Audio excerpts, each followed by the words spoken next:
বাটৰ লগৰী অভিনেত জীৱন বাটৰ লগৰী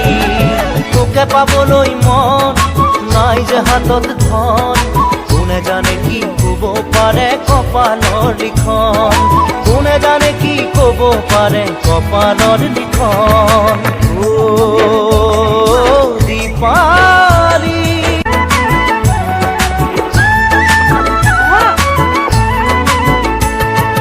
জালে বাও খেৱালি উঠে খোল বৰালি ৰান্ধিবলৈ ৰান্ধনি নাই মোৰ খালে বাম বতানি যদি পাওঁ ৰোৱনি আছো তোৰে দুচকুৰে চাই কিয় বুজা নাই নে ভাল পোৱাই নাই বয়সে জানো পাছলৈ ঘূৰি চাই